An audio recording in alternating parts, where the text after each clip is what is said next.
Set কি? সেটকে কিভাবে আমরা উপস্থাপন করব? সেট কয় প্রকার? সেটের যোগ বিয়োগ কিভাবে হয়? এবং সেট থেকে কিরকম টাইপের তোমাদের কোশ্চেন সেমিস্টারে আসার সম্ভাবনা রয়েছে, এই সব বিষয়গুলি নিয়ে আজকে আমি আলোচনা করব। তো চলো দেরি না করে শুরু করি। দেখো, কোনো বস্তুসমূহের সংকলন বা সমষ্টিকে আমরা বলি সেট, সমষ্টি। ঠিক আছে?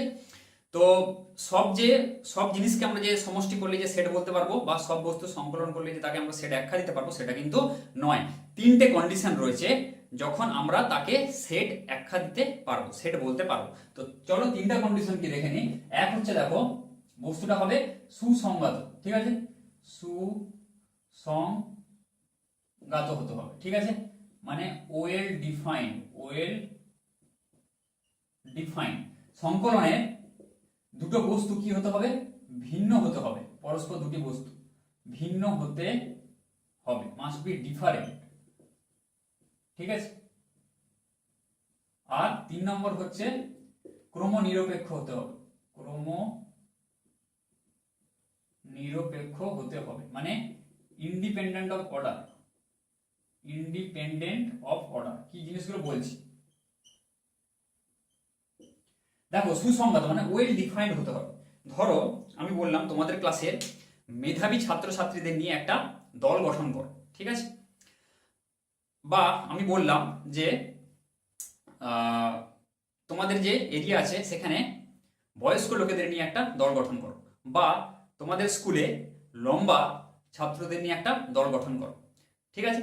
আমি কিন্তু মেনশন করছি না প্রতিটা জিনিসে যে কতটা হাইট হলে তাকে আমরা লম্বা বলতে পারবো, কিংবা কত বয়স হলে তাকে আমরা বলতে পারবো বয়স্ক। ঠিক আছে?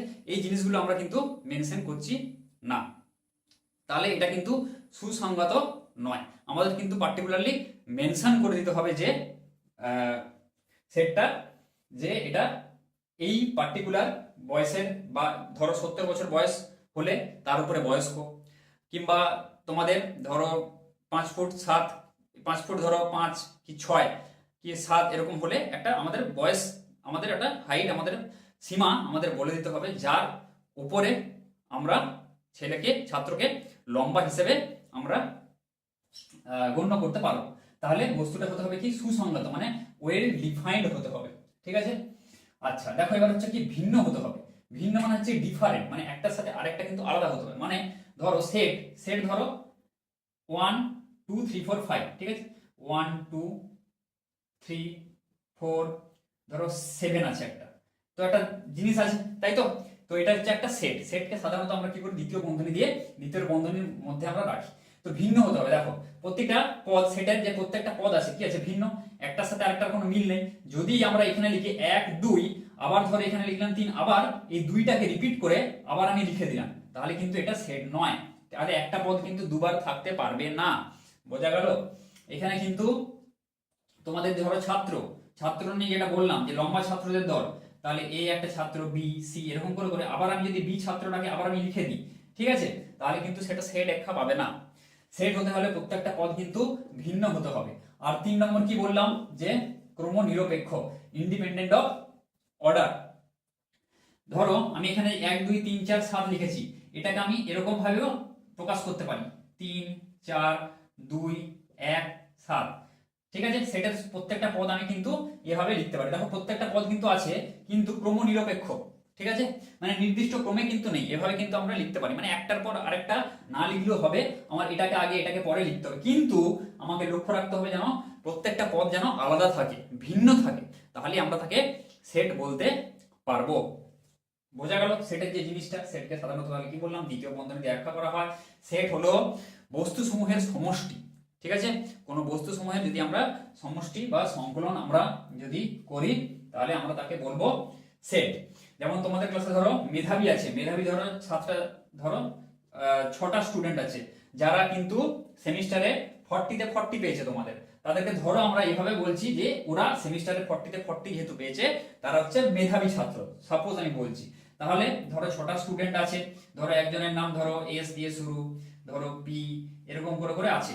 ঠিক আছে? ডি, ধরো ছাত্রের নাম এরকম করে রয়েছে। ঠিক আছে? তাহলে কিন্তু প্রত্যেকটা ছাত্রই কিন্তু ভিন্ন, একটা ছাত্রকে আমি কিন্তু দুবার আমি লিখতে পারবো না, বোঝা গেল? এবং এই ছাত্রটাকে আমি পরে, এই ছাত্রটাকে কিন্তু আগে আমি লিখতে পারি। তাহলে এটা হলো সেট। তাহলে এই তিনটা জিনিস যদি মেনে চলে তাহলে আমরা তাকে বলবো সেট।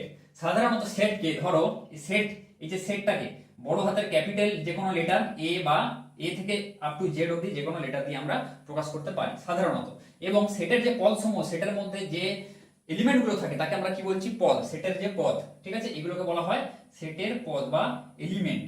তাহলে এগুলোকে সাধারণত ছোট হাতের অ্যালফাবেট দিয়ে প্রকাশ করা হয়, মানে ধরো এ বি এই ধরনের অ্যালফাবেট দিয়ে প্রকাশ করা হয়। আর সেট যে জিনিসটা, সেটটা বাইরে, সেটা বড় হাতের অ্যালফাবেট দিয়ে আমরা কোনো সেটকে আমরা প্রকাশ করি, এবং সেটের পদসমূহকে ছোট হাতের অ্যালফাবেট দিয়ে আমরা প্রকাশ করতে পারি, ঠিক আছে। যেমন ইংরেজি স্বরবর্ণমালার সেট। তোমাকে কি সুসংগত, দেখো এটা কি সুসংগত, ওয়েল ডিফাইন্ড, যে আমি মেনশন করে দিচ্ছি ইংরেজি স্বরবর্ণমালা। ইংরেজি স্বরবর্ণমালা কি? এ ই আই ও ইউ ভাইওয়েল, ঠিক আছে, মানে ভাইওয়েলের set of vowel number, vowel যে অ্যালফাবেট গুলো যেগুলো রয়েছে। তাহলে কি, ধরো ভি, এই সেটটা আমি প্রকাশ করছি, তাহলে কি হচ্ছে? এ ই আই ও ইউ, তাই তো, সুসংগত, ওয়েল ডিফাইন্ড, যে ভাইওয়েল আমি প্রকাশ করছি। ভিন্ন হতে হবে, ভিন্ন মানে কি? এ ই, আবার আমি ই লিখতে পারি না, ঠিক আছে, ডবল আমি মেনশন করতে পারি না। ক্রমনিরপেক্ষ মানে আমি ধরো এখানে এ ই আই ও ইউ আছে, আমি এটাকে আমি কি লিখতে পারি? উল্টো পাল্টাও লিখতে পারি, ই আই, তারপরে আমি এ লিখতে পারি, তারপরে ইউ লিখতে পারি, তারপরে ও লিখতে পারি, এরকম কিন্তু আমি লিখতে পারি, ঠিক আছে। কিন্তু আবার আমি ধরো আমি এখানে লিখে দিলাম ইউ এর পর আবার আমি ই লিখে দিলাম, আবার ধরো আই লিখে দিলাম, একটা পদ কিন্তু দুবার এখানে কিন্তু মেনশন হয়ে যাচ্ছে, সেটা কিন্তু কখনোই করা যাবে না। তাহলে এটা সেট নয়, বোঝা গেল? তাহলে সেট হতে হলে তোমাকে একটা পদ আমি একবারই ব্যবহার করতে পারবো, ঠিক আছে। তাহলে ও আর লিখে দিচ্ছি ই আই এ ইউ ও, এটাই হচ্ছে সেট। এই সেট আর এই সেট কিন্তু সমান, একই কিন্তু, ঠিক আছে, ইন্ডিপেন্ডেন্ট অফ অর্ডার, মানে কোনো ক্রম ফলো না করলেও চলবে, আর প্রতিটা পদ হচ্ছে ভিন্ন আর সুসংগত, ঠিক আছে। তো এটা হলো সেটের বেসিক ডেফিনেশন।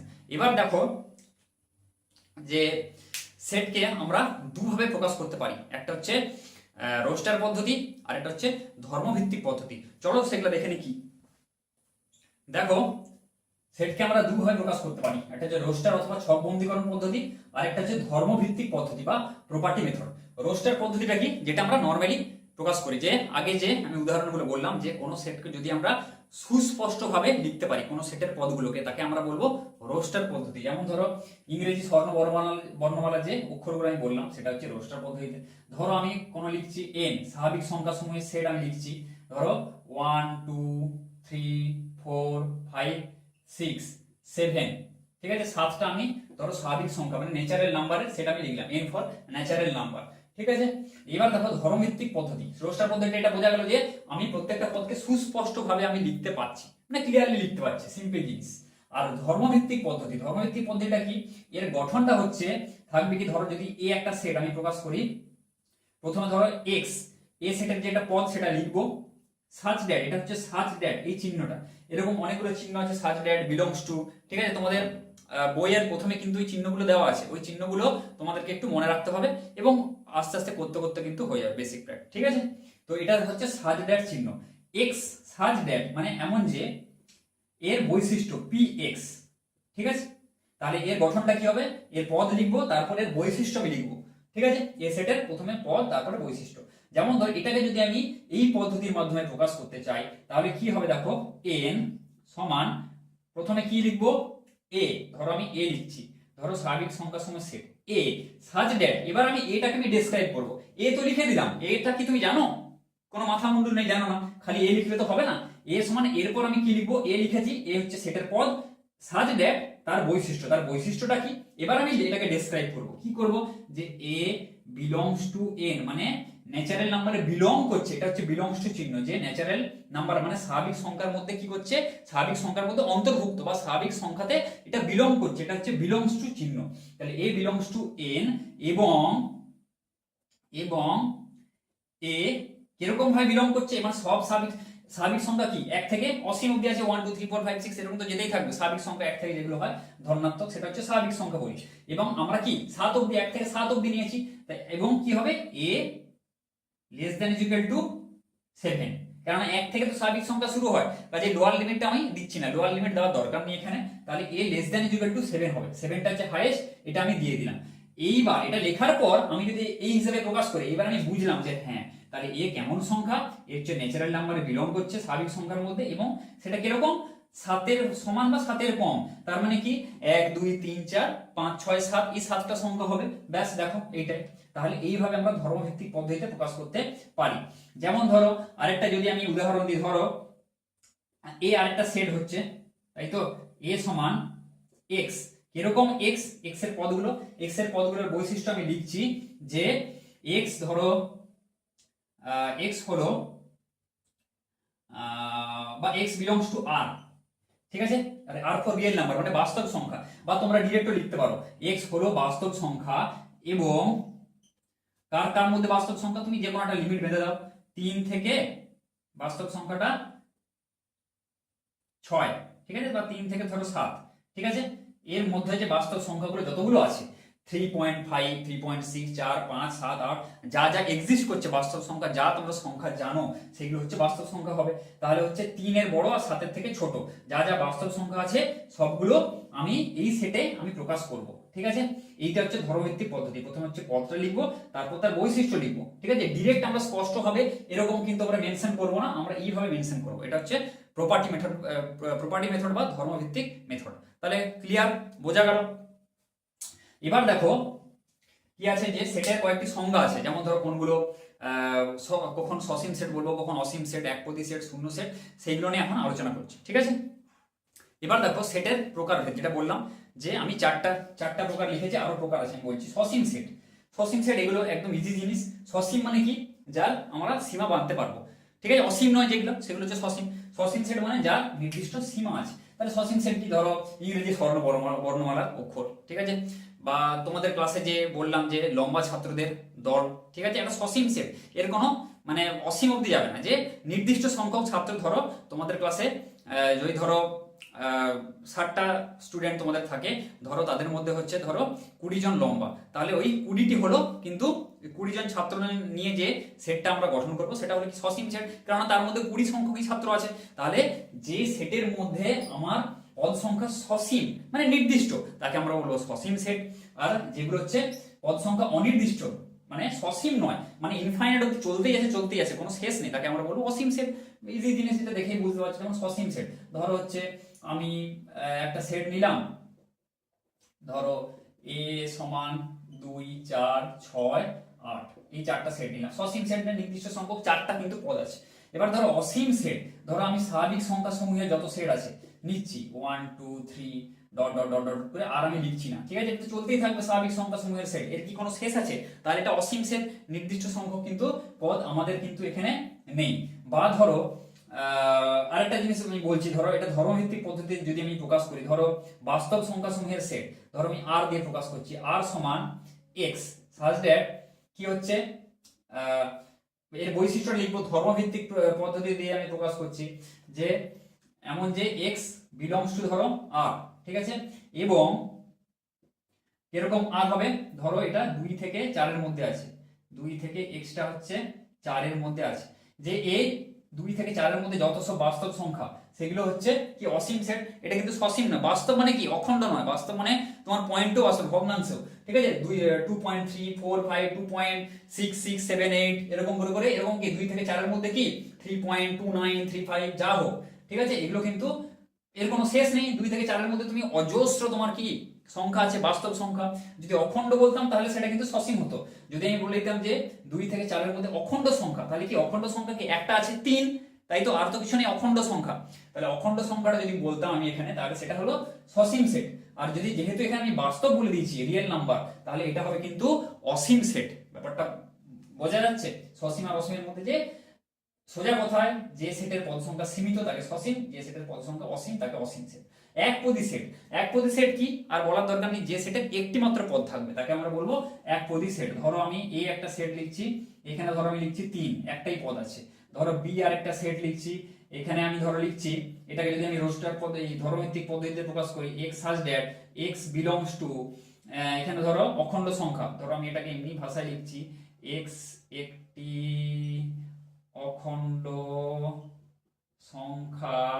এরকম অখণ্ড সংখ্যা যেটা হচ্ছে ধরো 4 থেকে x এর মানটা 6, তাহলে এরকম আছে 4 থেকে 6 এর মধ্যে কি অখণ্ড সংখ্যা আছে? একটাই অখণ্ড সংখ্যা আছে 5, তাই তো? তাহলে এটা হচ্ছে কি সসীম সেট, বোঝা গেল? এই একপদী সেট, একটাখানাই পদ আছে, অবশ্যই সসীম সেট কিন্তু একপদী সেট, দেখো একটাই পদ আছে, তাহলে আমরা তাকে বলবো একপদী সেট। শূন্য সেট, শূন্য সেটটা একটু দেখো ইম্পর্টেন্ট জিনিস, যে এরকম কোশ্চেন আসে যে নিচের কোনটি শূন্য সেট, এরকম কিন্তু কোশ্চেন আসতে পারে অবজেক্টিভ টাইপের, যে নিম্নলিখিত গুলির মধ্যে কোনটি শূন্য সেট সেটা বলো, বা কোনটি অসীম সেট বলো, এরকম হচ্ছে। তো তোমাদের প্রপার্টি মেথড, ধর্মভিত্তিক পদ্ধতি মেথড এরকম বলে দিল যে নিচের কোনটি অসীম সেট, ঠিক আছে? এরকম ডিরেক্ট বলবে না, এগুলো তো দেখে তোমরা বলতে পারো যে অসীম সেট। এইরকম ভাবে কোশ্চেন থাকবে যে নিচের কোনগুলো অসীম সেট বলো, যে ধর্মভিত্তিক 4টা অপশন দেওয়া আছে, তাহলে তোমাদের এটা ক্যালকুলেট করে বলতে হবে এটা কি অসীম না অসীম না। কাজেই সেই ক্ষেত্রে কিন্তু এই যে R for real number, Z for integer, N for natural number, স্বাভাবিক সংখ্যা, এগুলো কিন্তু খুব মনে রাখবে। দরকার হলে আমি তোমাদের বলে দেবো যে কোনগুলো কি, ঠিক আছে? আরেকটা ভিডিও বানিয়ে বলে দেবো যে এন ফর একটা সংজ্ঞার যে সেটের যে যে কি কি চিহ্নগুলো আছে সেগুলো আমি একটা শর্ট ভিডিও তোমাদের আমি বলে দেবো, ঠিক আছে? তাহলে এগুলো কিন্তু তোমাদের এগুলো মনে রাখতে হবে, এগুলো মনে রাখলে তবেই তোমরা এগুলো ক্যালকুলেট করতে পারবে যে কোনগুলো অসীম কোনগুলো সসীম। শূন্য সেট, শূন্য সেটটা কি? শূন্য সেট মানে কি সেটের মধ্যে শূন্য আছে সেটা না, সেটের মধ্যে যদি কোনো পদ না থাকে, ঠিক আছে, সেটের সংজ্ঞা অনুযায়ী সেটের মধ্যে যদি কোনো পদ বা এলিমেন্ট না থাকে তাকে আমরা বলবো শূন্য সেট। যেমন ধরো আমি বলছি, ধরো এ একটা সেট আছে, ধরো এক্স, এরকম এক্স সাজরেট এরকম হয়, বা সাজরেট চিহ্ন এরকমও আমি লিখতে পারি, ঠিক আছে? এক্স, এই চিহ্নগুলো একটু দেখে নেবে। এক্স সাজরেট এক্স একটি অখণ্ড সংখ্যা, কিরকম অখণ্ড সংখ্যা, এবং x এর মানটা এখানে 4 থেকে 6 এর মধ্যে দিয়েছি, আমি এখানে দিচ্ছি x এর মানটা 4 আর 5, 4 আর 5 এর মধ্যে একটা অখণ্ড সংখ্যা তুমি আমাকে বলো, বলো, বলতে পারবে? পারবে না, কেননা 4 এর পরই তো 5, 4 আর 5 এর মধ্যে 4 আর 5 এর মধ্যে কোনো অখণ্ড সংখ্যা নেই, মানে কোনো হোল নাম্বার কিন্তু তোমার এই 4 আর 5 এর মধ্যে নেই। রিয়েল নাম্বার আছে, বাস্তব সংখ্যা আছে অনেক পয়েন্টে, 4.4.3.2.5.6 এরকম আছে, কিন্তু অখণ্ড সংখ্যা কিন্তু নেই, এগুলো হচ্ছে অখণ্ড সংখ্যা। তাহলে এটা কি এই সেটের কোনো পদই নেই, তাই তো? কোনো পদ নেই, তাহলে এটা হবে শূন্য সেট। শূন্য সেটকে জেনারেলি আমরা কি দিয়ে ডিনোট করি? শূন্য সেটকে ফাই দিয়ে প্রকাশ করি, বা আরেকটা জিনিস দিয়ে আমরা প্রকাশ করি, খালি দ্বিতীয় বন্ধনী, দ্বিতীয় বন্ধনীর মধ্যে খোকলা কিছু নেই, ঠিক আছে? ঘোড়ার ডিম আছে, কিছু নেই, ঠিক আছে? তাহলে এটাকে আমরা শূন্য সেট আমরা আখ্যা দিতে পারি, যে সেটের কোনো পদই নেই, বোঝা গেল? দেখো এবারে আরো 4টা প্রকার বললাম, আরো প্রকারগুলো দেখো। উপসেট একটা ইম্পর্টেন্ট জিনিস, এটা একটা খুব ইম্পর্টেন্ট জিনিস। উপসেট, সমান সেট, আর একটা আছে যথার্থ উপসেট। এই 3টে জিনিস ভালো করে জেনে নাও। উপসেট, উপসেটটা কি? ধরো এ আর বি দুটো সেট আছে, এ আর বি দুটো সেট এমন হয় যে এ সেটের কিছু পদ সংখ্যা থাকবে, তাই তো? এ সেটের ধরো কিছু পদ সংখ্যা থাকবে, আবার বি সেটেরও কিছু পদ সংখ্যা থাকবে আমার, তাই তো? এ আর বি সেটের কিছু পদ সংখ্যা থাকবে। যদি এমন হয় এ আর বি দুটি সেট এমন হয় যে বি সেটের প্রত্যেকটি পদ এ সেটেও প্রত্যেকটি পদ, ঠিক আছে, তাহলে আমরা তাকে বি সেটকে এ সেটের উপসেট বলবো। যদি এ আর বি এমন দুটি সেট হয়, ধরো এখানে 2 3 6 আর আছে 7, এখানে ধরো আছে 3 2 7 6 এরকম আছে, যদি বি সেটের প্রত্যেকটি পদ এ সেটের প্রত্যেকটি পদ হয়, ঠিক আছে, মানে বি সেটে এমন যদি কোনো পদ থাকে, ধরো এটা 8 আছে, 8 কি এখানে আছে? নেই, তাহলে কিন্তু হবে না। যদি ধরো এখানে বি আর এ সেটের পদ একদম মিল ম্যাচ খেয়ে যাচ্ছে, মানে বি সেটের প্রত্যেকটি পদ এ সেটেরও পদ হয়, তাহলে আমরা কাকে কি বলবো? বি সেটকে এ সেটের উপসেট বলবো, যথার্থ উপসেট নয়, উপসেট বলবো। উপসেট চিহ্নটা কি দেখো, এখানে বি উপসেট চিহ্নটা হবে এইরকম করে, আমরা এরকম দেবো, এটা হচ্ছে উপসেট, ঠিক আছে, মানে সমান হবে বি সেটের প্রত্যেকটা পদ এ সেটেরও পদ, ঠিক আছে, তাকে আমরা উপসেট। এটাকে আমরা কিছু কিছু জিনিসকে আমরা কি করি? গাণিতিক প্রতীক রূপে প্রকাশ করতে হয় আমাদের কোনো প্রমাণ ক্ষেত্রে বা অঙ্ক করতে কিন্তু কাজে লাগে। কাজে এর যে সিম্বলিক মানে ম্যাথের যে ম্যাথমেটিক্যাল যে গাণিতিক যে এক্সপ্রেশন, সেটা কি হবে?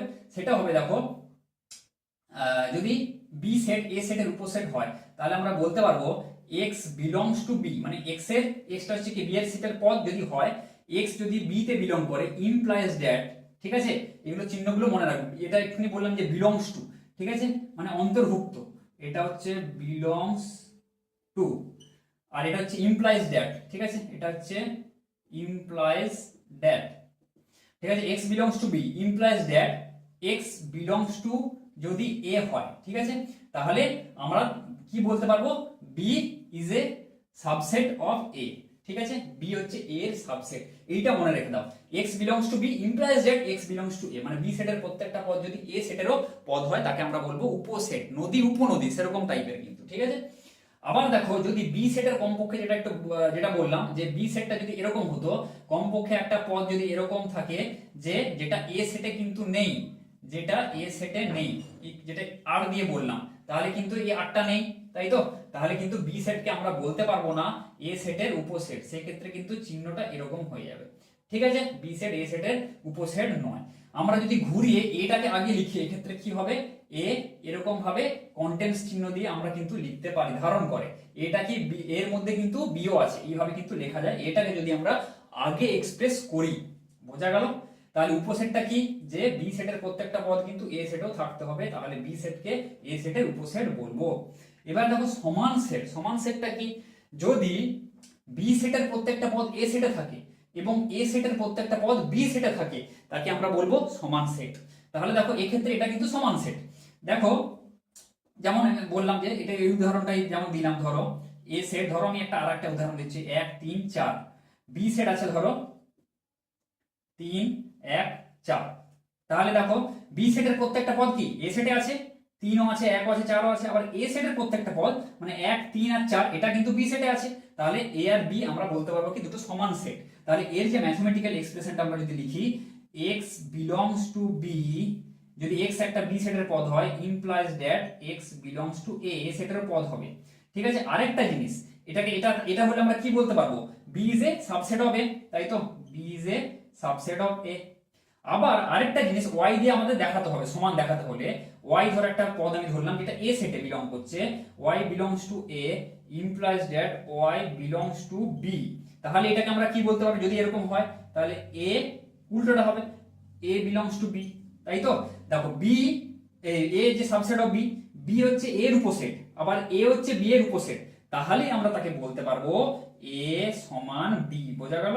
এই দুটো ক্রাইটেরিয়া যদি ফুলফিল করে তাহলে আমরা বলতে পারবো a সমান b, ঠিক আছে। তাহলে সমান সেট বেসিক্যালি এটা কিন্তু সমান সেট, ঠিক আছে, কিন্তু এটাকে আমরা উপসেট হিসেবে এক্সপ্রেস করছি, যদি যে আমরা এটা আমরা বলতে পারবো যে বি সেটের প্রত্যেকটা পদ এ সেটের পদ, তাহলে বি সেট হচ্ছে এ সেটের উপসেট, ব্যাস এটা আমরা বলতে পারবো। তাহলে এবার দেখো কি বুঝলে, উপসেট বুঝলে, সমান সেট বুঝলে। আরেকটা দেখো আছে যথার্থ উপসেট, ঠিক আছে, যথার্থ উপসেট। যথার্থ উপসেটটা কি আমি এইখানেই বলে দিচ্ছি, তাহলে সুবিধা হবে তোমাদের বুঝতে, ঠিক আছে। দেখো 7, এখানে ধরো আরেকটা আছে যথার্থ উপসেট, যথার্থ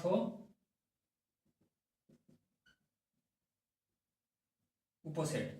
যথার্থ উপসেটটা কি, যথার্থ উপসেট যেমন কি এটা ইকুয়াল চিহ্ন, আমরা বি সাবসেট দিয়ে এরকম ভাবে আমরা প্রকাশ করব।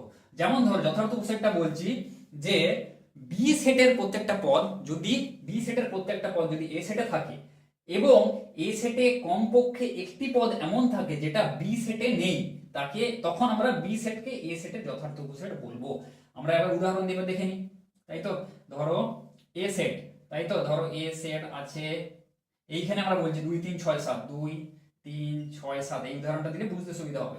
বি সমান আমি বলে দিচ্ছি আরেকটা সেট, বি সমান 3 2, এখানে হচ্ছে 7 দিচ্ছি, 6 আমি দিচ্ছি না, তাহলে 6 পদ দেখো বি সেটের প্রত্যেকটা পদ 3 আছে 3ও আছে, 2 আছে দেখো 2ও আছে, 7 আছে 7ও আছে, কিন্তু বি সেটের একটা এ সেটে একটা কমপক্ষে একটা পদ, কমপক্ষে মানে কমপক্ষে একটা কি আছে 6, কমপক্ষে একটা পদ এমন আছে যেটা বি সেটে নেই, তাহলে বি সেটকে আমরা এ সেটের যথার্থ উপসেট বলবো। এ সেট আর বি সেট কিন্তু এক্ষেত্রে সমান নয়, তাই তো, তখন আমরা বলবো যে বি যথার্থ উপসেটের চিহ্নটা হচ্ছে এরকম বাবা, এইটা, এখানে কিন্তু ইকুয়াল চিহ্নটা হবে না, এটাই তফাৎ, উপসেট আর যথার্থ উপসেটের তফাৎ কিন্তু মনে রাখবে।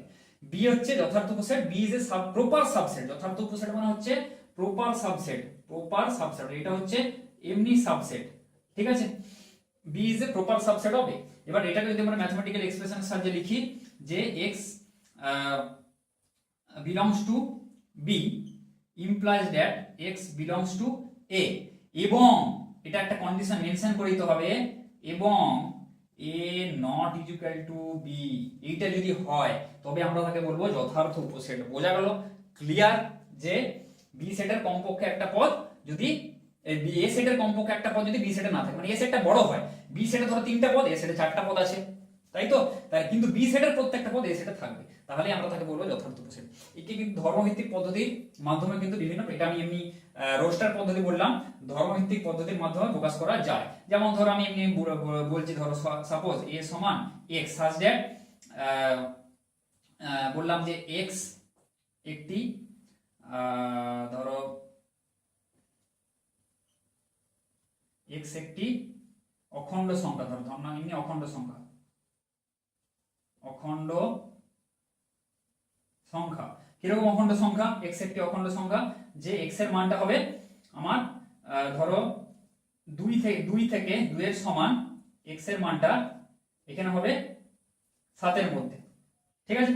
আবার ধরো বি আমি লিখলাম, সেম জিনিস লিখলাম, এক্স সাজ দ্যাট এক্স একটি অখণ্ড সংখ্যা, এক্স একটি অখণ্ড সংখ্যা, এবং এক্স এর মানটা কি হবে, ধরো আমি লিখছি 2, আচ্ছা 2 না লিখে আমি ধরো লিখছি, এর মধ্যে আমি লিখছি ধরো 3, 3 থেকে বড় এক্স এর মানটা আবার 6 এর সমান বা ছোট। বোঝা গেল? দেখো তাহলে কি বি এর পদগুলো কি কি আমরা যদি এখানে লিখে নিই এমনি পদ্ধতিতে, এর পদগুলো কি বলো, এর পদগুলো বলো 2, 3, পরপর লিখছি 5, 4, 5, 6, 7। আবার বি এর পদগুলো কি, এখানে বি এর পদগুলো হচ্ছে 3 থেকে সমান নেই, কিন্তু হামুকটা যেদিকে সেটা বড় হবে, তাই তো? তাহলে 3 থেকে বড় মানে কি 4, তাহলে 5, আর কি আছে 6 আছে, তাই তো? আর নেই 6 এর সমান, সেজন্য আমি 6টা লিখলাম, আর নেই। তাহলে দেখো 4, 5, 6 আছে, দেখো 4ও আছে, 5ও আছে, 6 আছে, 3টা জিনিস আছে, কিন্তু কোনটা কোনটা নেই? 2, 3 আর 7 নেই। তাহলে বি সেটের প্রত্যেকটা পদ কিন্তু এ সেটে আছে, কিন্তু এ সেটের কমপক্ষে একটা, এখানে কটা? কমপক্ষে একটা থাকতে হবে, এখানে কিন্তু 2, 3, 7 তিনটাই আছে, এই 3টা পদ কিন্তু বি সেটে নেই। তাহলে আমরা বি সেটকে এ সেটের যথার্থ উপসেট বলবো, প্রপার সাবসেট। বোঝা গেল? তাহলে উপসেট, সমান সেট আর যথার্থ উপসেটের মধ্যে পার্থক্যটা ক্লিয়ারলি বোঝা গেল? খুব ইম্পর্টেন্ট জিনিস, এখান থেকে কিন্তু কোশ্চেন আসে যে কোনটা উপসেট কোনটা যথার্থ উপসেট, বিশেষ করে ধর্মভিত্তিক পদ্ধতি যেটা, সেটা কিন্তু তোমরা মনে রাখবে, এমসিকিউ কিন্তু কোশ্চেন আসে, বিশেষ করে এইগুলো সলভ করার পদ্ধতি যেটা আমি এক্ষুনি বললাম যে এক্স একটি অখণ্ড সংখ্যা, তাহলে অখণ্ড সংখ্যা তোমরা ক্যালকুলেট করে এখানে লিখে নিলে, বি হচ্ছে কি অখণ্ড সংখ্যা, এ 3 থেকে বড় আর 6 এর সমান বা ছোট কি কি অখণ্ড সংখ্যা আছে লিখে নিলে, লিখে এবার তুমি ক্যালকুলেট করবে যে এটা যথার্থ উপসেট হবে কি উপসেট হবে কি সমান সেট হবে, সেগুলো তুমি ক্যালকুলেট করে অপশনে দেবে। এইভাবে কিন্তু কোশ্চেন কিন্তু সেমিস্টারে আসার সম্ভাবনা কিন্তু রয়েছে, ঠিক আছে? দেখো পরের প্রকারভেদগুলি দেখো, সার্বিক সেট আর সূচক সেট। সার্বিক সেট কাকে বলে?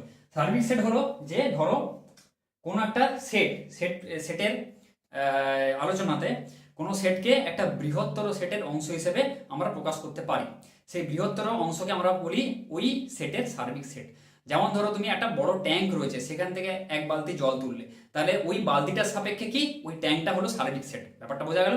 এবং ওই বালতিটা হলো ওই ট্যাঙ্কটার একটা উপসেট। ক্লিয়ার? বোঝা গেল?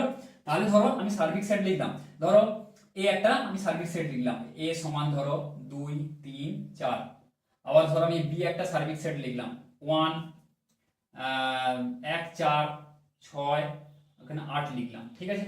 এইবার ধরো আমি সার্বিক সেটকে ইউনিভার্সাল সেট, ঠিক আছে, বা এস দিয়ে ডিনোট করা হয়। তাহলে ধরো আমি এখানে লিখলাম ধরো 0, 1, 2, 3, 4, 5, 6, 7, 8, 9 এরকম করে আছে, ঠিক আছে? এটা লিখলাম, এটা ধরো সার্বিক সেট।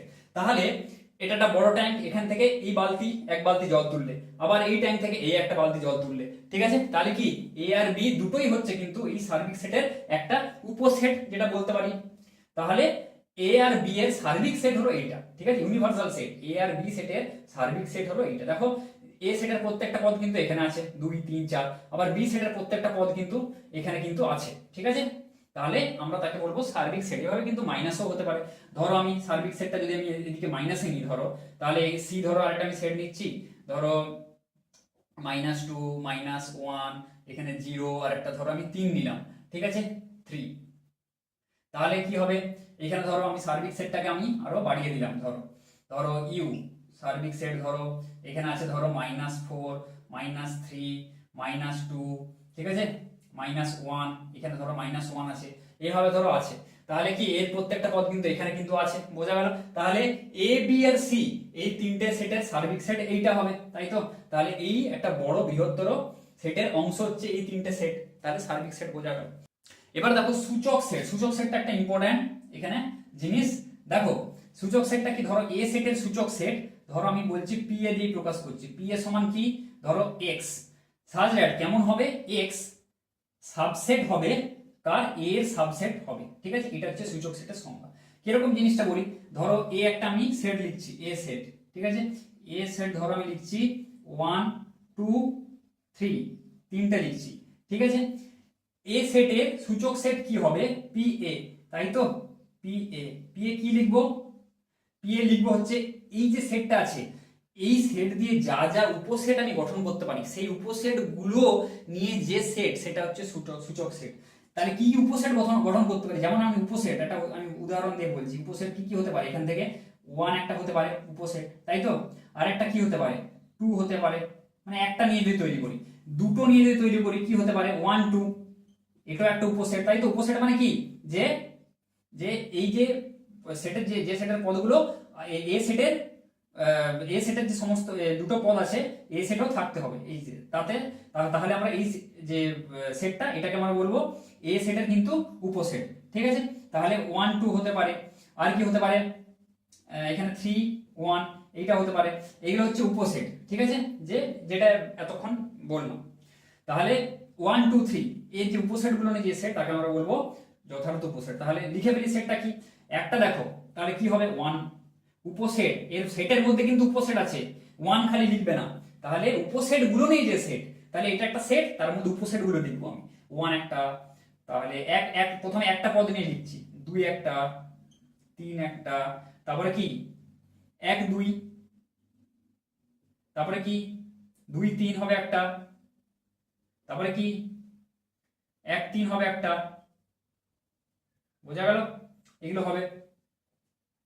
তারপরে কি এটা হলো 1 2 2 3 3, এবার কি নিজের একটা সেট, সেটা প্রত্যেকটা উপসেট, ঠিক আছে, প্রত্যেক সেট তার নিজের একটা উপসেট, এটা মনে রাখবে, মানে এর উপসেট এ অবশ্যই, কেননা কি এ প্রত্যেকটা সেটের যে প্রত্যেকটা পদ তার সেটার নিজস্ব সেটের অন্তর্গত, সেই জন্য এই সেটের একটা উপসেট এইটা, মানে প্রত্যেকটা পদ এই সেটে আছে, বোঝা গেল।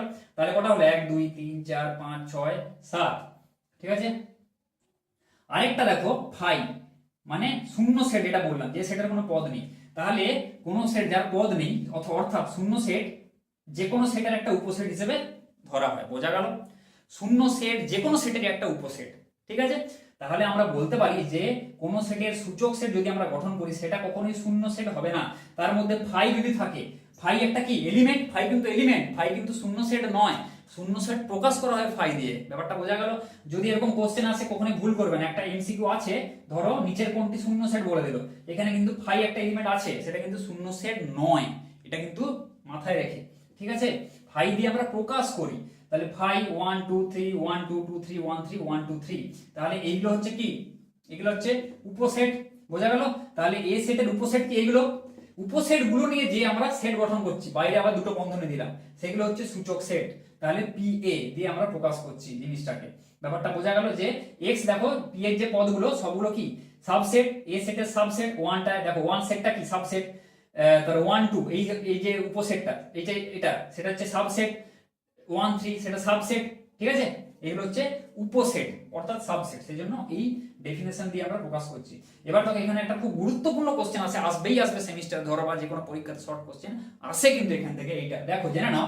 এরকম ধরো 1 2 3 আছে, এবার যদি আমি এখানে ধরো একটা সেট দিই, ধরো আমি একটা এ সেট নিলাম 1 2 3 4 5 6 7, এরকম একটা সেট আমি নিলাম, এখানে তোমাদের বলে দিল যে সূচক সেটটি লেখো, এর যে সূচক সেট পুরোটা মানে কটা পদ থাকবে লেখো, এখানে তো তুমি এটা তিনটা পদ আছে সেই জন্য তুমি করে বলে দিতে পারছো যে এখানে 1 2 3 4 5 6 7 8 টোটাল 8খানা পদ আছে, 8খানা পদ আছে, তাই তো। কিন্তু যদি এরকম এত সংখ্যক পদ দেয় কোন সেটে, তুমি কি করে গুণে বলবে, যে এরকম করতে করতে তো পাগল হয়ে যাবে, তাই তো, সময় শেষ হয়ে যাবে। আর হলেও যে ভুল হবে না তার কোনো গ্যারান্টি নাই, এরকম ভুল করতে পারবে না। তার জন্য একটা সূত্র আছে। কি সূত্রটা? যে যদি বলে যে এ সেটের সূচক সেটের পদসমূহ কত লেখো, সূত্রটা হচ্ছে 2 টু দি পাওয়ার পদ সংখ্যা, সূচক সেটের পদ সংখ্যা সমান 2 টু দি পাওয়ার সূচক সেটের পদ সংখ্যা সমান 2 টু দি পাওয়ার দেবে। এবার দেবে কটা এলিমেন্ট আছে, 1 2 3 4 5 6 7, 2 টু দি পাওয়ার 7। ঠিক আছে, সূচক সেটের পদ সংখ্যা হবে এত নাম্বার। বোঝা গেল? এইখানে দেখো এখানে কটা এলিমেন্ট ছিল, এতে 3টে, তাহলে সূচক সেটের পদ সংখ্যা কত হবে? 2 টু দি পাওয়ার 1 2 3 3, এটা কত? 2 টু দি পাওয়ার 3 সমান দেখো 8, দেখো 8খানা পদ আছে, সেইভাবেই এসছে কিন্তু 2 টু দি পাওয়ার যতগুলো পদ আছে সেটা লিখবে, সেটা হচ্ছে সূচক সেটের পদ সংখ্যা। ব্যাপারটা বোঝা গেল? মানে অর্থাৎ উপসেট সংখ্যা, কোন সেটের উপসেট সংখ্যা হবে 2 টু দি পাওয়ার n। যদি কোন সেটে n সংখ্যক পদ থাকে, এটা জেনে নাও, কোন সেটে যদি n সংখ্যক পদ থাকে তার উপসেট সংখ্যা হবে 2 to the power n number. বোঝা গেল? উপসেটের যে পদ সংখ্যা, তার উপসেটের পদ সংখ্যা হবে 2 টু দি পাওয়ার n। উপসেট নিয়ে যদি আমরা কোনো তার উপসেট নিয়ে যদি সেট গঠন করি, তার উপসেটের সম্ভব মোট সংখ্যা হবে 2 টু দি পাওয়ার n। এটা জেনে নাও। ঠিক আছে, এখান থেকে কোশ্চেন আসে।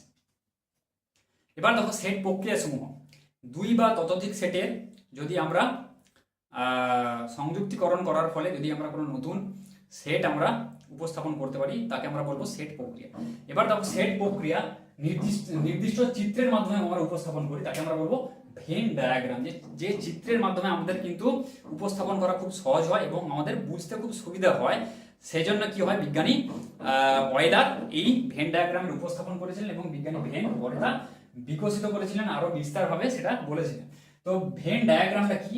দেখো ভেন ডায়াগ্রাম হচ্ছে, ধরো সাপোজ একটা ইউনিভার্সাল সেট আছে, ইউ দিয়ে প্রকাশ করছি, ধরো 1 2 3 4 5 6 7 8 ধরো আছে।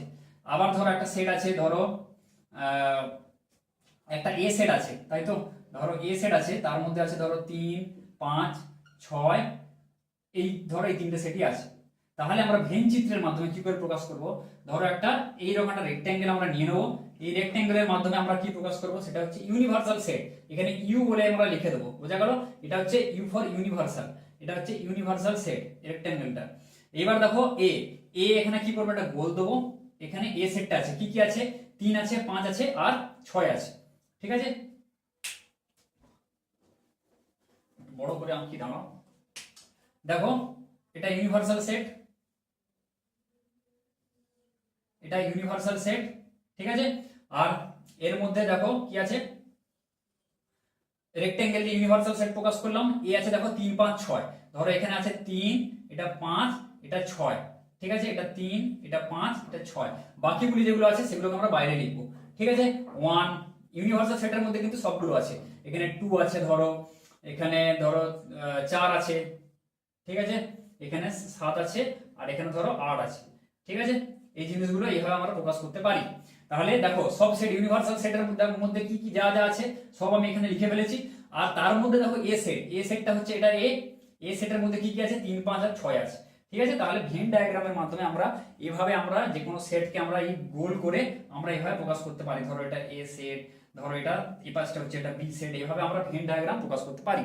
পরে আমরা সেট প্রক্রিয়া আমরা বিস্তারিত জানবো এটা কি। দেখো এবার সেটের প্রক্রিয়া সমূহের ফার্স্ট হচ্ছে দুটি সেটের যোগ বা ইউনিয়ন অফ টু সেটস। যোগ মানে কি, ধরো এ এবং বি যদি দুটি এরকম অশূন্য সেট হয়, নির্দিষ্ট সেট হয়, এবং আরেকটি সেট যদি এভাবে গঠন করা হয়, যে সেটের পদসমূহ হয় এ সেটের পদ অথবা বি সেটের পদ অথবা এ এবং বি উভয় সেটের পদ, তখন আমরা ওই নবগঠিত যে সেট তাকে আমরা বলবো দুটি সেটের যোগ। ঠিক আছে, এ ইউনিয়ন বি। তাহলে আমরা ধরো দুটি সেট আছে এ আর বি, তাহলে আমরা তাকে আমরা এভাবে প্রকাশ করতে পারি, এ ইউনিয়ন বি মানে এ আর বি এর যোগফল সমান, এর সংজ্ঞাটা হবে মানে ম্যাথমেটিক্যাল এক্সপ্রেশন যে গাণিতিক প্রতীকটা হবে x such that x belongs to এ তে বিলং করবে, অথবা মানে হচ্ছে অর। ঠিক আছে, এটা অর সাইন, এটা মনে রাখবে, অর মানে উপর দিকে ফাঁক, x belongs to b, এটা মনে রাখবে। ঠিক আছে, এগুলো কিন্তু সব ম্যাথমেটিক্যাল এক্সপ্রেশনের মাধ্যমে তোমাদের মনে রাখতে হবে। তাহলে a ইউনিয়ন b সমান x such that x belongs to a or x belongs to b। এবার তোমাদের উদাহরণ দিয়ে বলি, ধরো a সমান আছে 2 3 5 8 আর 9, ধরো বি সমান আছে এখানে 2 5, এখানে ধরো 8, এখানে ধরো 10 12 এরকম আছে, ঠিক আছে।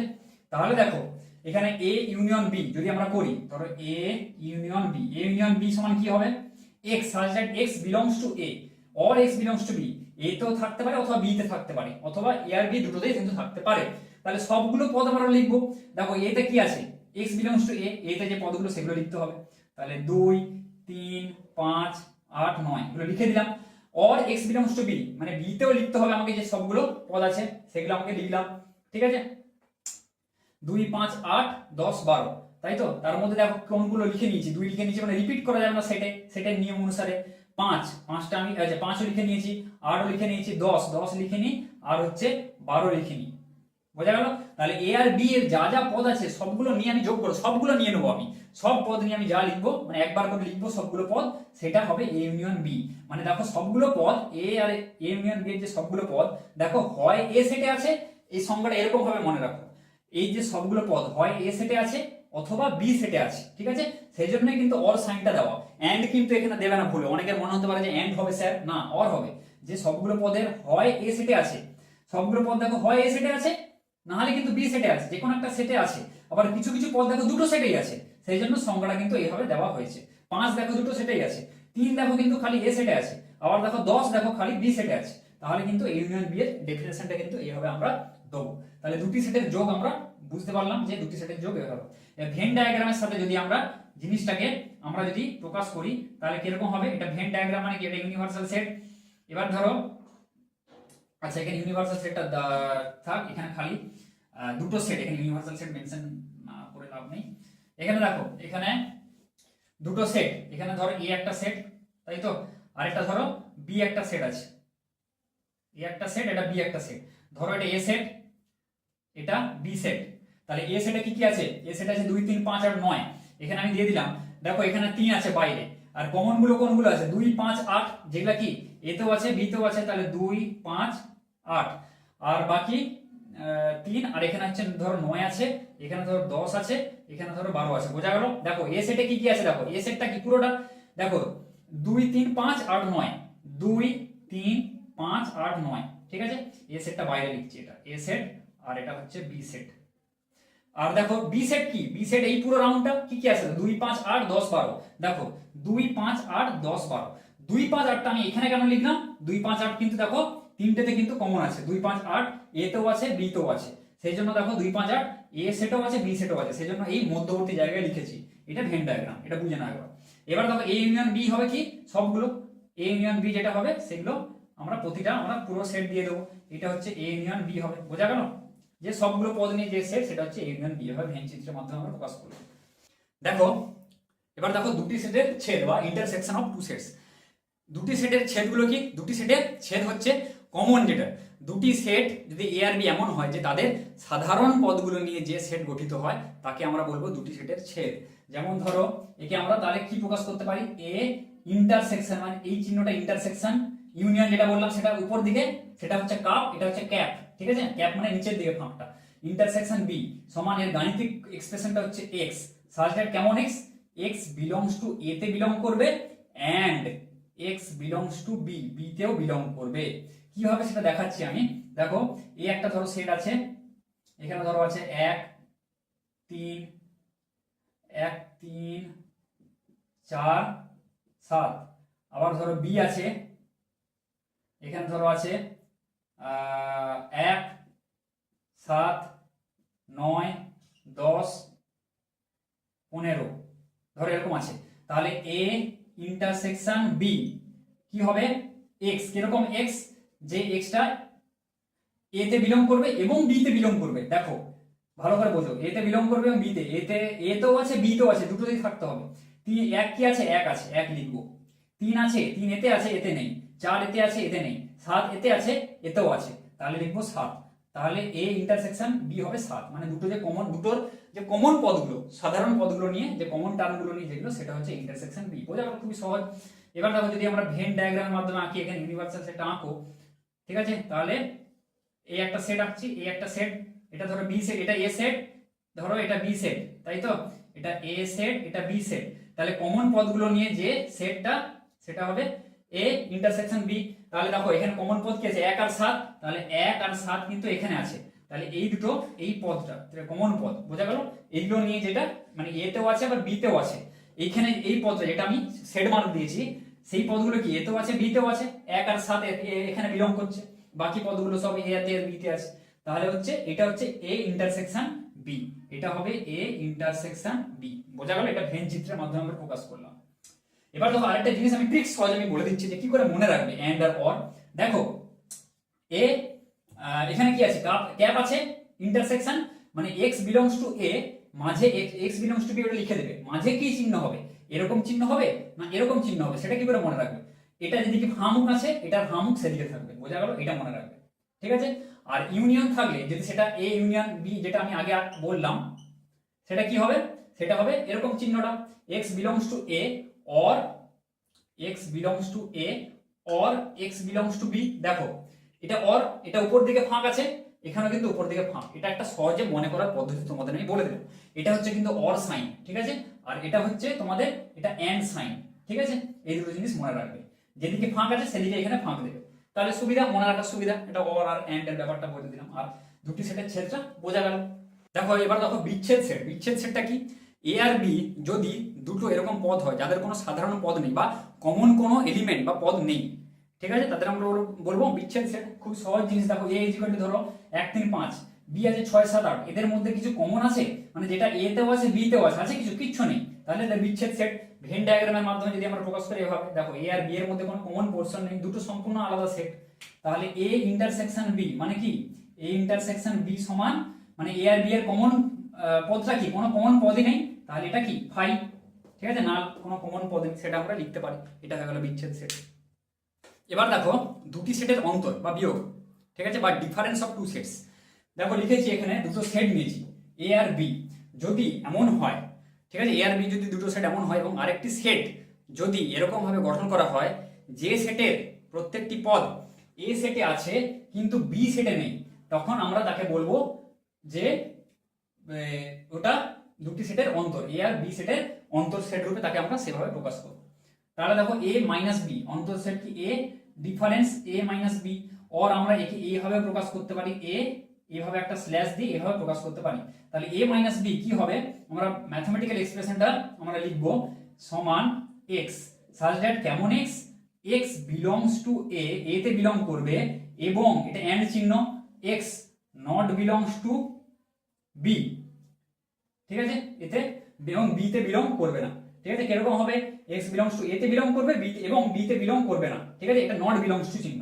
তাহলে আমরা কিরকম ভাবে এটা ধরো প্রকাশ করছি যদি, তাহলে দেখো a সমান 0 1 3, দেখো a তে আছে কিন্তু b তে নেই, 0 a তে আছে b তে নেই, তাই তো? তাহলে 0 লিখছি, 1 a তে আছে b তে নেই, 3 আছে a তে আছে কিন্তু দেখো b তেও আছে, তাহলে এটা নেওয়া যাবে না, 4 a তে আছে b তেও আছে, নেওয়া যাবে না, 6 a তে আছে b তে নেই, তাহলে আমি 6টা নিচ্ছি, আর কি নেব 7 নিতে পারবো না, পারবো না, 7 দেখো a তে আছে b তেও আছে, তাহলে এটা নিতে পারবো না, তাহলে 0 1 আর 6 এই তিনটা নিয়ে যে আমরা সেট গঠন করছি সেটা হবে দুটি সেটের মানে a আর b এর অন্তর সেট 0 1 6। মানে সিম্পলি কথা, a থেকে b এর যে পদগুলো a তে রয়েছে সেগুলো একদম তাড়িয়ে দাও, হটিয়ে দাও, সেটা হচ্ছে a মাইনাস b। দেখো b তে কি কি আছে 10 আর 14 আছে এক্সট্রা, সেটা নিয়ে হওয়ার দরকার নেই, মানে এখানে ছাত্ররা অনেকে ভুল করে যে b এর যে পদগুলো কি কি আছে 3 আছে 4 আছে 7 আছে, 3 4 আর 7 এই তিনটে পদ এখানে আছে, তাই তো 3 4 7 7, ঠিক আছে? এই তিনটে পদ কিন্তু এখান থেকে তাড়িয়ে দাও, ব্যাস, আর বাকি যেগুলো থাকবে পচা আলু তাড়িয়ে দাও, আলু থেকে যে ভালো যে জিনিসগুলো পড়ে থাকবে সেগুলো যে নিয়ে যে সেট সেটা হবে তোমার a মাইনাস বি, a আর b এর অন্তর সেট। এবার ধরো যে এটাকে যদি আমরা ভেন ডায়াগ্রামের মাধ্যমে যদি আমরা প্রকাশ করি তাহলে কিরকম ভাবে আমরা লিখতে পারি এটাকে, তাহলে a মাইনাস বি, ঠিক আছে, a থেকে এটা ধরো a সেট, এটা ধরো a সেট, এটা ধরো b সেট, বোঝা গেল? তাহলে a সেট থেকে b সেটটা আমি পুরো বাদ দিচ্ছি, a সেট থেকে পুরো b সেট বাদ, তাহলে কি এখান থেকে আমি ধরবো, তাই তো? তাহলে এটা হবে এই জিনিসটা পড়ে থাকছে, বোঝা গেল? কেননা এটাও তো b সেটের মধ্যে এই যে ফাঁকা অংশটা, তাহলে a থেকে b টা বাদ দিচ্ছি, এটাই হবে কিন্তু a মাইনাস b, বোঝা গেল? এটাই হবে a মাইনাস b, মানে দুটি সেটের অন্তর। এখান থেকে কিন্তু দেখো কোশ্চেন আসে যে ধরো এ মাইনাস বি বের করো, A union B, intersection B বের করো, ঠিক আছে? এই ধরনের কোশ্চেন গুলো কিন্তু অ্যাজ এ শর্ট কোশ্চেন তোমাদের সেমিস্টারে কিন্তু আসার চান্স অনেক বেশি। এবার দেখো পূরক সেট বা কমপ্লিমেন্ট, ঠিক আছে? কমপ্লিমেন্ট অফ সেট, ঠিক আছে? পূরক সেট বা কমপ্লিমেন্ট অফ সেটটা কি? দেখো যদি দুটো সেট এ আর ইউ, এ একটা সেট হয় এবং তার ইউনিভার্সাল সেট যদি ইউ হয়, এবং আরেকটা সেট যদি এমন ভাবে আমি গঠন করি যে সেটের পদসমূহ ইউ সেটে আছে কিন্তু এ সেটে নেই, তাকে আমরা বলবো কি বলবো? পূরক সেট বলবো, কমপ্লিমেন্ট সেট, মানে এ সেটে পূরক সেট বলবো তাকে আমরা। বোঝা গেল? তাহলে পূরক সেটের ডেফিনেশন দেখো, পূরক সেটকে সাধারণত এ এর মাথায় কমপ্লিমেন্ট দেওয়া হয়, অর এ ড্যাশ দেওয়া হয়, অর আমরা এ বার হিসেবে প্রকাশ করতে পারি। এগুলো সব কিন্তু কমপ্লিমেন্ট, এই চিহ্নগুলো অবশ্যই কিন্তু সেটা তোমাদের মনে রাখতে হবে। এ কমপ্লিমেন্ট, ঠিক আছে? বা এর পূরক সেট। তাহলে পূরক সেটটার ডেফিনেশনটা কি? দেখো ইউ তে আছে, এ তে নেই। বোঝা গেল? আগে ভেন ডায়াগ্রামটা আমরা এঁকে ফেলি, তাহলে বুঝতে সুবিধা হবে তোমাদের অনেক। তাহলে এইটা আগে ভেন ডায়াগ্রাম আমি এঁকে নিলাম। তাহলে দেখো ইউ তে আছে কিন্তু এ তে কিন্তু নেই। এটা ধরো এ সেট, ঠিক আছে? এ সেটে নেই, ঠিক আছে? কিন্তু ইউ তে আছে। তাহলে যে এই যে সেটটা পড়ে থাকছে এটা হচ্ছে তোমার এ কমপ্লিমেন্ট। বোঝা গেল? মানে বাকি পার্টটা যেটা তোমার পড়ে থাকছে, ঠিক আছে? এইটা হলো এ কমপ্লিমেন্ট, মানে এই জিনিসটা হচ্ছে এইখানে যেটা হচ্ছে সেটা হচ্ছে এ কমপ্লিমেন্ট, ঠিক আছে? এর কমপ্লিমেন্ট মানে ইউ থেকে এটা কেটে তুলে নাও, ঠিক আছে? এটা ধরো ইউতে এ একটা গর্ত আছে, বোঝা গেল? এতে একটা বড় গর্ত করে দিয়েছো, তাহলে বাকি যে অংশগুলো পড়ে আছে সেটাই হচ্ছে এর কমপ্লিমেন্ট। ব্যাপারটা বোঝা গেল? এ একটা ধরো কাঠের পাটাতন, এখান থেকে এটা তুমি ড্রিল করে খুলে নিচ্ছ একদম, তাহলে বাকি যে পার্টটা পড়ে আছে সেটাই হচ্ছে এ কমপ্লিমেন্ট, বাকি পার্টটা কিন্তু এ নয়। তাহলে এ কমপ্লিমেন্ট মানে কি হবে? ইউ থেকে কি বাদ? এ বাদ, দুটি সেটের সে অন্তর এক্ষুনি বললাম, ইউ মাইনাস এ সমান কি? A complement. তাহলে ডেফিনেশনটা কি হবে? এক্স সাজ দ্যাট কেমন হবে? X belongs to A, U তে বিলং করবে এবং কোথায় বিলং করবে না? এর ডেফিনেশন অনুযায়ী, মানে সেই বিয়োগ দুটি সেটের অন্তরের যে ডেফিনেশন অনুযায়ী এক্স ইউ তে বিলং করবে এবং x not belongs to A তে বিলং করবে না। তাহলে দেখো, তাহলে কি হবে? কমপ্লিমেন্টে যদি আমরা লিখি এই দুটো সেটের কি হবে? ইউ তে বিলং করছে কিন্তু এতে করছে না, তাহলে কি হবে? এখানে 1 ইউ তে করছে, এতে করছে না। দেখো 2 আছে, 2 এখানে নেই, তাই তো? এবার দেখো 3 আছে, এতে আছে, তাহলে এটা 3টা নেওয়া যাবে না। 4 এখানে আছে কিন্তু এখানে নেই, তাহলে আমি 4টা নিচ্ছি। 5 এখানে আছে, এতেও আছে, তাহলে নেওয়া যাবে না। 6 এখানে আছে, এখানে নেই, তাহলে আমি 6টা নিচ্ছি। আর 7 এখানে আছে, এখানে আছে, 8ও এখানে আছে, এখানে আছে, নেওয়া যাবে না। তাহলে এটাই হলো ইউ থেকে আমি এটাকে কেটে বাদ দিয়ে দিলাম, তাহলে আমার যে সেটটা পড়ে রইলো সেটা হলো এ কমপ্লিমেন্ট বা এর পূরক সেট। ক্লিয়ার? বোঝা গেল? এবার দেখো সেটের কিছু বীজগাণিতিক সূত্রাবলী, যেগুলো কিন্তু যে কোনো ম্যাথমেটিক্যাল এক্সপ্রেশনে বা ম্যাথমেটিক্যালের প্রবলেমে কিন্তু এগুলো কিন্তু লাগে। তাহলে দেখো বর্গৈক সম সূত্র, বর্গৈক সম সূত্র কি বলেছে? যদি দুটি সেট এ আর বি এমন হয় তাহলে কি হয়? এ ইউনিয়ন এ সমান এ, আরেকটা হয় এ ইন্টারসেকশন এ সমান এ, ঠিক আছে? এ ইউনিয়ন এ সমান এ, এ ইন্টারসেকশন এ সমান এ, এটা হচ্ছে বর্গৈক সম সূত্র। এ আর এ যদি আমি কমন পার্ট সেটা এ হয়, আবার এ আর এ যদি দুটো সেট যোগ করি তাহলে সেটাও এ হয়, তাই তো? তো সেইখান থেকেই সূত্রগুলো কিন্তু এসছে। এবার দেখো বিনিময় সূত্র। বিনিময় সূত্রটা কি? বিনিময় সূত্র হচ্ছে বিনিময় সূত্র দুটো সেট যদি, এখানে একটা সেট নিয়ে বললাম, দুটো সেট যদি এ আর বি এমন হয় যে এ ইউনিয়ন বি সমান বি ইউনিয়ন এ হবে, তাই তো? এ আর বি এর যদি যোগ করো তাহলে বি আর এর যে যোগফল, এ আর বি এর যে যোগফল একই হবে। আবার সিমিলারলি যদি দুটো সেটের কমন পোরশনটা নাও এ আর বি এর, সেটা কি হবে? বি আর এ তাদেরও কমন পোরশন একই জিনিস, সেটাই হচ্ছে বিনিময় সূত্র। সংযোগ সূত্রটা কি? দেখো A union B union C সমান কি? A union B union C, এই দুটোকে আমরা আলাদা বন্ধনের মধ্যে রাখতে পারি। আবার আরেকটা হয় ইন্টারসেকশন দিয়ে, সেটা তোমরা নিজেরাই লিখতে পারবে। বি ইন্টারসেকশন সি সমান A intersection B intersection C. এবার দেখো বন্টন সূত্রটা কি? বন্টন সূত্র হচ্ছে ডিস্ট্রিবিউটিভ ল, এটা অ্যাসোসিয়েটিভ ল, এটা ডিস্ট্রিবিউটিভ ল, ঠিক আছে? এ একটা ইউনিয়ন থাকবে আর ব্র্যাকেটের মধ্যে থাকবে আমার ইন্টারসেকশন সমান এটা কি হয়ে যাবে A union B intersection A union C এটা হবে।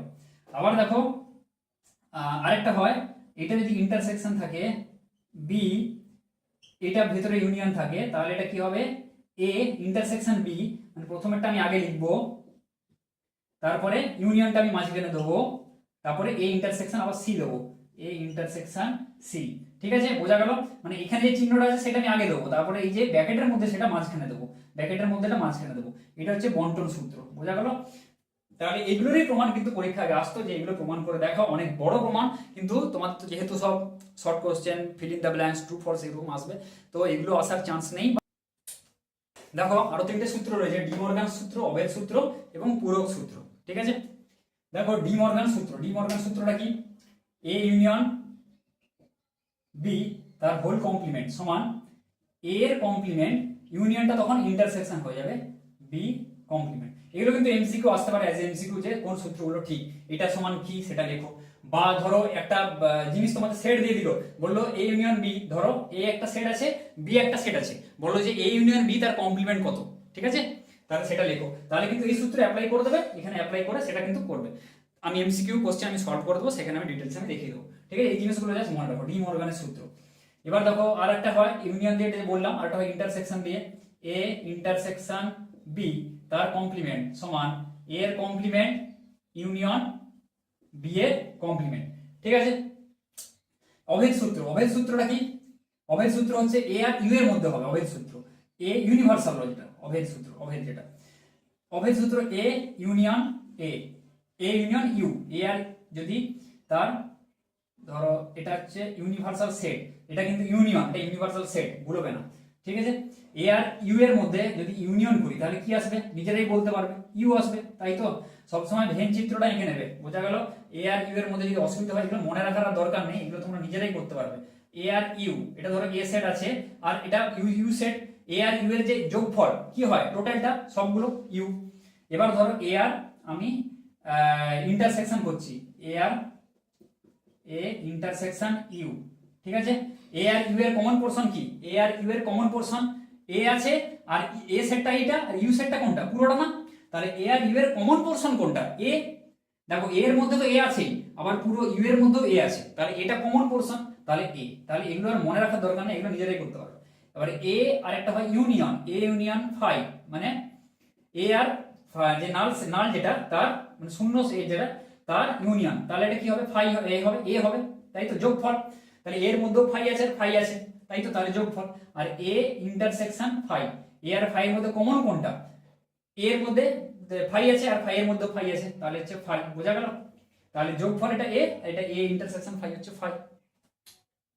ঠিক আছে, এবার দেখো পূরক সূত্রটা কি, পূরক সূত্র হচ্ছে যদি ধরো ইউ, ঠিক আছে, এ আর ফাই যদি তিনটে সেট হয়, ইউ হচ্ছে ইউনিভার্সাল সেট, এ একটা যে কোনো সেট, আর ফাই যদি একটা যদি শূন্য সেট হয়, তাহলে আমরা কি লিখতে পারি, এ আর এর মধ্যে সম্পর্কটা এ ইউনিয়ন এ কমপ্লিমেন্ট। তাহলে কি হবে দেখো, ছবি আঁকলে সব থেকে ভালো বুঝতে পারবে। এখানে আমি আর একটা ছবি আঁকে বোঝাচ্ছি, দেখো দেখো এটা এ, এটা ইউ আছে, ধরো এখানে এ একটা আছে, A set, A union A complement, এটা কি এ কমপ্লিমেন্ট কোনটা, এ বাদে ইউ সেটের যে জিনিসটা আছে বললাম আগে, এ বাদে এটাকে তুলে নিলে বাকি যে সেটটা পড়ে আছে, তাহলে এ আর বাকি সেটটা যোগ করলে কি আসবে, ইউ আসবে, বোঝা গেল? ব্যাস, এগুলো মনে রাখার দরকার নেই, এইভাবে মনে রাখবে।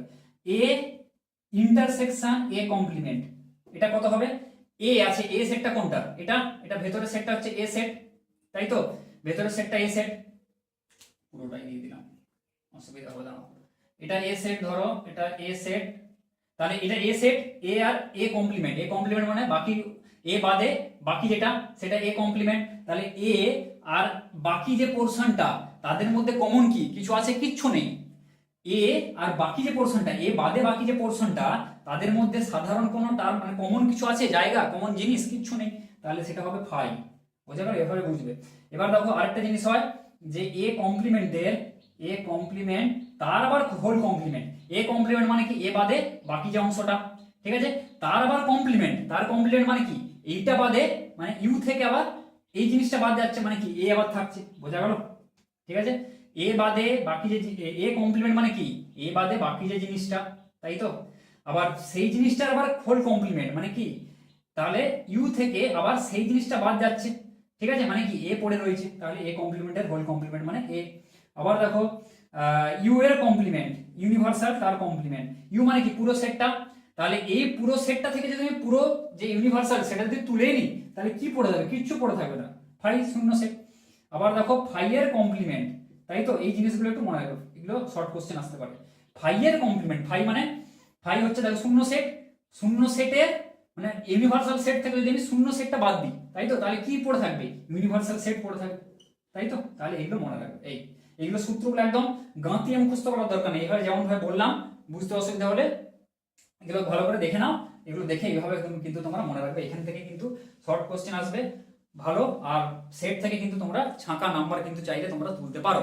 এইসব কোশ্চেনে কিন্তু আসবে, যেটা বললাম যে ওই সূচক সেটের বা উপসেটের পদ সংখ্যা কত 2 টু দি পাওয়ার n, ওখান থেকে একটা মাস্ট কোশ্চেন কিন্তু আসতে পারে, কাজে এগুলো কিন্তু খুব ভালো করে দেখে যাবে। দেখো একাধিক সসীম সেটের যোগের পদ সংখ্যা নির্ণয়। ধরো এ আর বি দুটো পদ সেট আছে, এ আর বি, তাহলে এই দুটো পদ যদি আমরা যোগ করি তাহলে কি হবে, এ ইউনিয়ন বি হবে। এ ইউনিয়ন বি যে সেটটা হবে সেই সেটের পদ সংখ্যাটা কত তার একটা সূত্র আছে, তাহলে নাম্বার অফ, এটা বাইরে আমরা number n for number, number of A union B মানে এ ইউনিয়ন বি যে সেটটা আছে সেই সেটের পদ সংখ্যা সমান আমরা লিখতে পারি, এই সূত্রটা মনে রাখবে, number of A plus number of B minus of number of A intersection B. এই সূত্রটা একদম ভালো করে মনে রাখবে, ঠিক আছে? আরেকটা সূত্র হয় যদি তিনটে থাকে, A union B union C, এই সেটের পদ সংখ্যা কত হবে, ঠিক আছে, তিনটে থাকলে সমান number of A plus number of B plus number of C minus number of A intersection B, A intersection B minus number of B intersection C minus number of C intersection A plus, এটা plus হবে, number of A intersection B intersection C. এই সূত্র, এই দুটো সূত্র কিন্তু খুব ভালো করে মনে করে যাবে তোমরা। এখান থেকে কিন্তু তোমাদের লেখা অঙ্ক কিন্তু থাকতে পারে বা এমসিকিউ থাকতে পারে যে এ আর বি যদি দুটো সেট হয় তাদের যোগ করলে তাদের ওই এ ইউনিয়ন বি এর পদ সংখ্যা কত হবে, ডিরেক্ট এই সূত্রে বসিয়ে বের করতে পারবে বা এই দুটো সূত্রে বসিয়ে বের করতে পারবে। তাছাড়াও যেটা ওই বললাম যে ভাষা অঙ্ক যেমন থাকে যে ইংরেজিতে এতজন পাস করেছে, বাংলা এতজন পাস করেছে, অঙ্কে এতজন পাস করেছে, ইংরেজি বাংলা এতজন পাস, বাংলা অঙ্কে এতজন পাস হয়েছে, তো এই ধরনের যে অঙ্কগুলো থাকে তাহলে তিনটে বিষয়ে কতজন পাস হয়েছে লেখো, তাহলে কিন্তু এইসব সূত্র কিন্তু এখানে লাগবে, সেই অঙ্কগুলো কিন্তু আমি করিয়ে দেবো। তো এই দুটো সূত্র কিন্তু ভালো করে দেখে যেও তোমরা। তো সেটের যে বেসিক যে কনসেপ্ট সেটা আমি শুরু থেকে আমি ডিটেলসে আমি আলোচনা করে দিলাম, আশা করি তোমরা বুঝতে পেরেছো। আর তাহলে ভিডিওটি ভালো লাগলে লাইক করো, বন্ধুদের সাথে শেয়ার করো, আর হ্যাঁ অবশ্যই চ্যানেলটিকে একটু সাপোর্ট করো, সাবস্ক্রাইব করো।